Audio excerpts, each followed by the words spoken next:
And hello, pleasant good morning, and welcome to Living in the 21st Century once more again. And today joining me is Dr. Atia Martin, CEO for All Aces Inc. Dr. Martin, it's a pleasure to have you on the show today. Thank you so much. It's always a pleasure to see you, sir. How are you doing Likewise. this morning? I heard you're a little tired today. Yeah, sometimes it's difficult to get sleep. Unfortunately, I fall in that bracket this time around. Yes, the world is consistently evolving, especially here in the United States. We recognize there's a pattern of consistency of political interference that somewhat want to take you back to the old Jim Crow years. An interference where minorities are somewhat being hindered or trying to hinder minorities from exercising their voters' rights. The Republicans is doing this, not knowing that they could be hindering themselves also. And, it tells me that the 1964 Bill of Rights Act, even though it is established constitutionally, it's somewhat not having an effect on how minorities are treated. We know that there was always a struggle there for women to have the rights to vote. The list goes on. Everything seems to be institutionalized, that there are those who you put there to represent you in Congress and in the Senate, and when they get there and you nominate them to be there, and they are successful, it seems that they go just to serve their own political ideologies, what they think personally, opposed to what the people need in their lives. And by that, we recognize that the American people ain't getting a fair share of what they truly deserve. And it's time that I think a serious scrutiny should go about in how you go about nominating or selecting a representative to represent you, not to fall for the sweet, kind words that they give to you before you officially go and give them a vote.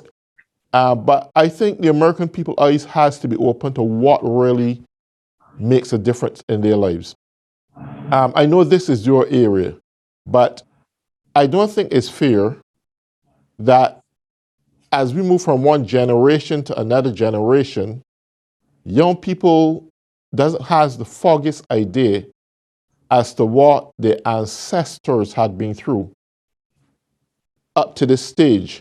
And because there's so much distraction of technology and this thing, and we go get a great education, only to recognize that you're not getting enough even to service your educational school loan.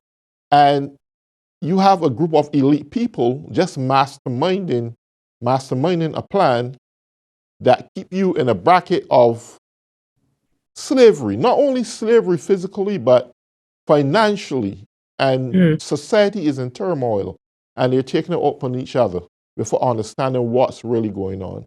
Now, I would love to have your input on this. Wow, that was a lot, Mr. Ford. I know it's a lot. Take your time. Well, let me say this. The thing that to remember is how racism works, right? Yes. So racism works in a way where we have a bunch of ideas about who people of color are supposed to be and a bunch of ideas about who white people are supposed to be. And embedded in those ideas is who deserves what, who should have access to certain things and who shouldn't, who's a real American and who's not a real American. And so when we think about, things like voting, rights and things like that, oftentimes what happens is the issues get framed in a way where it's about the other, right? It's about the people who are not real Americans, people who are don't deserve the right to access certain things. And so when you frame an issue that way, it feels like the issue isn't really about you if you're a white person, right? So the issue of not letting those people vote is a convenient, simple idea, but in reality, there's only one voting system. And so laws that we put in place affect everybody. So by restricting certain people's rights to vote, we're actually restricting everyone's right to vote. And over time, the impacts begin to be felt, sometimes immediately, sometimes more long term. And when we talk about kind of the lack of understanding of history, it further compounds the problem because many of us, not just kids, but adults, don't understand the history of how we got to where we are today. So the hard fought battles, but also the laws and policies and how they were put in place to explicitly exclude people of color from buying homes, from being able to get Social Security, from being able to get the money from their return on investment or getting their return on investment for their hard work. And so when we look at all of these dynamics with Democrats and Republicans and these laws, and when we send people to elected offices to represent us, all of these ideas are embedded in us, right? And unless we know that we've been exposed to these ideas, then it makes it easier for us to fall into these traps. It makes it easier for someone to be convinced by what seems like a common sense argument. You'll hear that all the time, a common sense argument. Well, the common sense is based on stereotypes about who people are, how they're supposed to be, how they live, what they should or should not be able to do. And when we're put in situations where we then have to make decisions, it's easy for someone to come along and say, oh, and we've seen both Democrats and Republicans do this, to use dog whistles, or in other words, code words that we in our minds associate with certain groups of people in order to get us to take certain positions. So concrete example would be urban, inner city, right? When we say those words, we know who we're talking about. An image comes into the mind. And so these are benefits for those urban people, for inner city people. And therefore, automatically, it's like, well, that's not something that's for me. And so therefore I should vote against that because it's not something that's going to benefit me as a white person, as an upper class person, as a middle class person, because I'm not that. When there's only one set of policies. And as hard as we try to separate the impact of policies on different groups of people, like, yes, it's going to disproportionately negatively impact people of color, and it's going to impact white people too, right? And so that's the illusion that gets created in these moments. So even when there was a reading and writing test to be able to vote, well, if you were a white person who didn't have the right kind of relationships, who didn't have the right connections, you were going to have to take that test too, and you were going to have to pay to vote as well. And so this idea of you can make a policy and only hurt some people, yeah, it'll start out that way. But in the longer term, it's going to be harmful to all of us. I'll give another concrete example. Affordable Care Act versus Obamacare, right? Obamacare was what those people had, and Affordable Care Act was what white people had. Until they realized it was the same thing. And by the time they realized it was too late, they had already taken a position and voted against having access to healthcare for all of us. Right. So these are the types of games that get played in the political world that plays off of these ideas that we've all been infected with. And in absence of having the critically challenging those ideas and critically challenging what someone is telling us about an issue and not going and looking it up for ourselves, then it's easier for us to fall into these traps and go along with things because we're expected to go along with them because it makes common sense. Yeah. Well, one other thing I want to look at is approximately 5 years ago, Donald Trump ran on the ticket that he wanted to make America great again. Joe Biden, a year ago, approximately. He also mentioned he's here to restore the soul of America.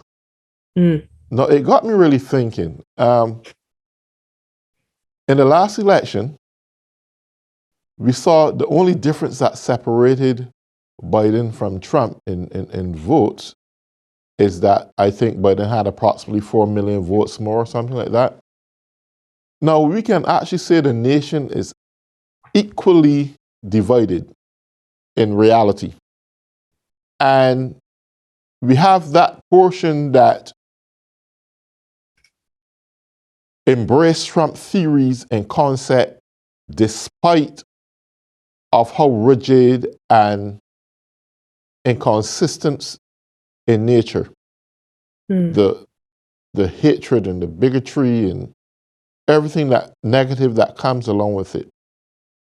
When we, as a nation that stands for democracy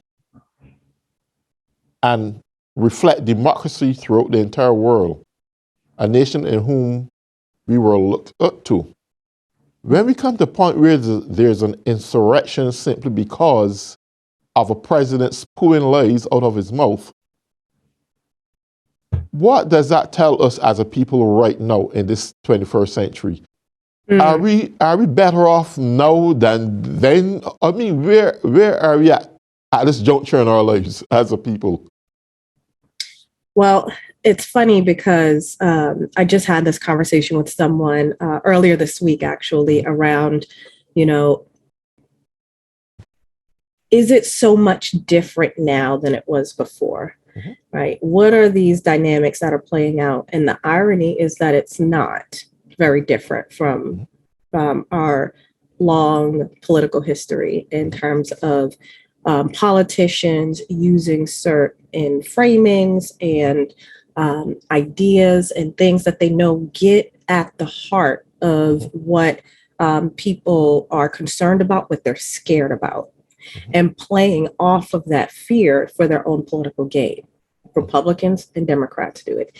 And so when we talk about this whole idea of, the rhetoric, the ideas that get spewed, there's a long history of it. In even some recent history going back to the 70s. So folks may be familiar with the Southern Strategy, which was a political strategy devised that was meant to help politicians at this point in the Republican Party to be able to win over the white majority. Right. And the ways that they approached that was to explicitly dig into fear and use the stereotypes about different groups of people in order to stoke that fear and then present themselves as the savior, present themselves as the answer to the fear that they just stoked by how they frame the issues. And so you see that Southern strategy played out not just by Republicans, you also have seen Democrats play off of some of that. Bill Clinton, and Hillary Clinton have made some missteps in terms of how they've referred to Black people, in terms of bringing in legislation that explicitly amplified the mass incarceration that we see in communities. I mean, we've seen that both parties have done harm to communities of color using this type of rhetoric. And so when you think about Donald Trump, he's running old plays. There's nothing new about what he was doing. He knew that there was resentment and fear. He knew that there were a lot of poor working class white people who felt left behind. He knew that it's easy to pit marginalized, oppressed people against each other, pitting poor white people, working class white people against people of color, against immigrants, against anyone who could be blamed for the problems that people are dealing with today, instead of the reality, which is that, politicians created policies that in businesses have made decisions, and we've let businesses do certain things that have led to the economic dynamics we see playing out. But that's not the conversation that gets presented. Right. It becomes about those marginalized people. And that's how he stoked that type of insurrection. When you tap into fear and anger and frustration, it's a powerful weapon and tool that is oftentimes used. He just very effectively used that tool. Do you see with those said people who, especially those Southern people, I don't want to target any specific region, with some of those Southern folks who are educationally challenged, I want to put it in that way, with their beliefs, and they're so easily to be taught and to believe that it is what it really is.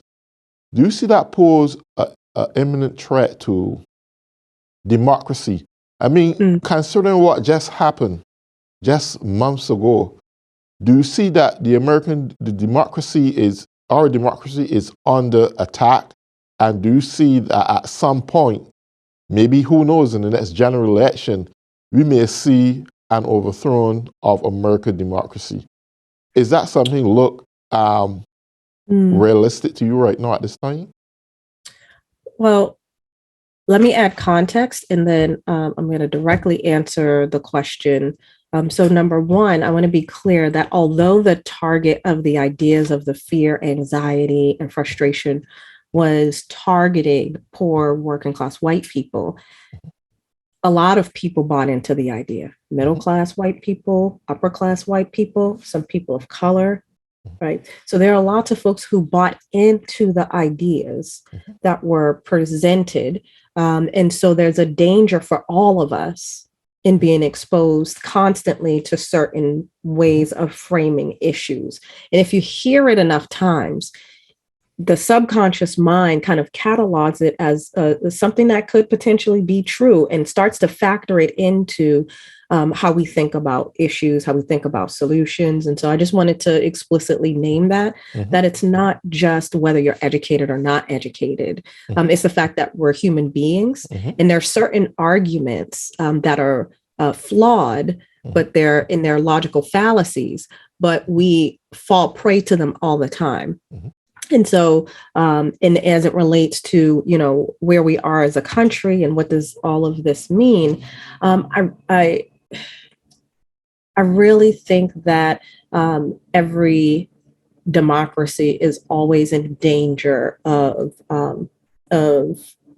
losing its core values, particularly when we allow ourselves to be pigeonholed into categories, and then therefore having to take certain positions because we're pigeonholed into a category. So if I'm a Republican, right, in order to be a real Republican, there's certain ideas that I have to co-sign regardless of how I feel about them. Like I have to co-sign those ideas. Right. I didn't come up with them. I didn't critically analyze them. I just have to accept them in order to be a real Republican. Democrats, there's certain ideas that Democrats are expected to just accept and didn't come up with them, didn't critically analyze them, but because I'm a part of that group, I'm just supposed to adopt all of those beliefs that come with being a part of that group. And the danger in that is we end up not having real informed conversations. We end up taking positions because those are the talking points and not because we fully understand the implications of what those positions are. We don't fully understand what we're sacrificing in terms of the decisions that those positions might make us take. Who's going to get harmed in the process, who's going to benefit. And most of the time, it's not the majority of Americans who benefit from a lot of these approaches, ideas, positions. So are we in danger? I don't think like tomorrow. Right. But I do think that, democracy is resilient when we're committed to the principles and values of it. And in many ways, there are some positions that I've heard people take on as Republicans and as Democrats that are fundamentally not about working through the issues to figure out how we come up with the best solutions or approaches to the real complex challenges that we're facing as a society. And in absence of that, in absence of the critical thinking, the conflict management, right? Because in order to come up with the best ideas, the best policies, the best implementation strategies, we actually have to go through a bit of conflict, healthy conflict, productive conflict, to figure out which of these ideas that we can bring together that need to be teased apart in order to come out on the other end with what's best for Americans, all Americans, right? And so,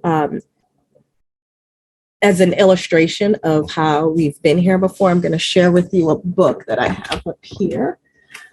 It is called Anti-Intellectualism in American Life. It's by Richard Hofstadter. And what's fascinating about this book is it was published in the early 60s. Okay.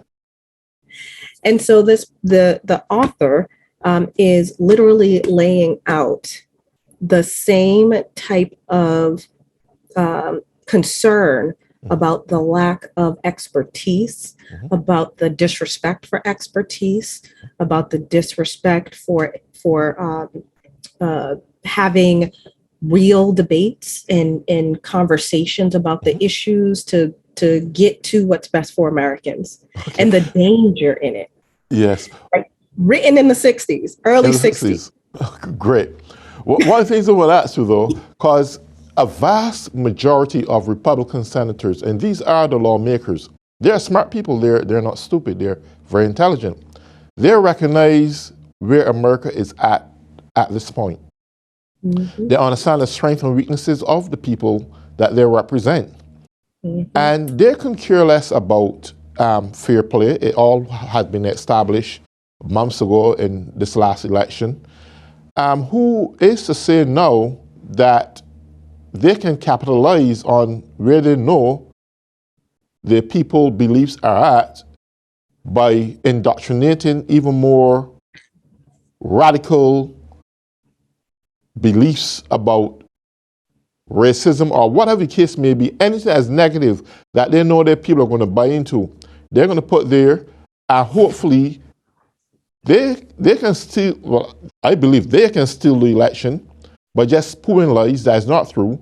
And who to say it is not true, because it becomes the accepted thing among their party and the accepted thing among their supporters.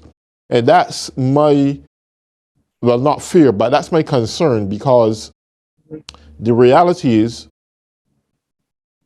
the fact is clearly established that American democracy is resilient as it may appear, is under threat, and it can be overturned, and it could probably be overturned in the next election. It's working. The Republicans have negative language and dialogue out there, and it's working. It's resonating with their people and supporters, and that's a huge problem. Yeah, I would say that it's even more subtle than that. It's not always radical language used or these radical ideas. They're just kind of American truths, right? If you work hard, you'll succeed. And so these people who are complaining just aren't working hard enough, because if they were working hard, they'd be successful. Right? It's these very subtle messages that are grabbing people, that are reaching into the hearts and minds of people to focus their energy on the wrong things. And so where Democrats have fallen down is by playing into some of the language and some of the ideas that have been presented, instead of reframing to say that's actually not how this works or what it is, that we actually have an opportunity as a society, as a democracy, a democratic society, to be able to lead on issues, to be able to not leave people behind in the ways that we're putting policies together, to be able to speak to the concerns of working class people in America who are struggling and have been struggling and feel like no one is listening to them, and not just white people, but there are also, marginalized folks who Yes. some of these messages resonate with. And Yes. so for this idea of the danger of Republicans, it's deeper. It's this the danger of not having straightforward, direct language that addresses the concerns of real people in America. We're talking about things that are irrelevant to to daily people, right? We have to be able to say this particular policy will help all of us because it will deal with this issue that everyone is struggling with. But we want to talk about things very abstractly, very intellectualized. And that's not where people are. People are struggling today. And it's the majority of America. The majority of America is working class, working poor. We've seen a significant shrinking of the American middle class, regardless of how it gets measured. It's shrinking. And so more people in the US are working class, poor people. And so, how we get to those people, how do we help people build organizing skills to be able to coordinate with each other, to be able to see the shared struggles, to be able to see the shared opportunities to address our collective issues that we're dealing with and respect the complexity of reality. And if we can get in conversations where we're talking about jobs and talking about healthcare and talking about these real issues, not as sound bites to demonize the issues, but in terms of what are we going to do about it? Right. And right now, we're not telling people what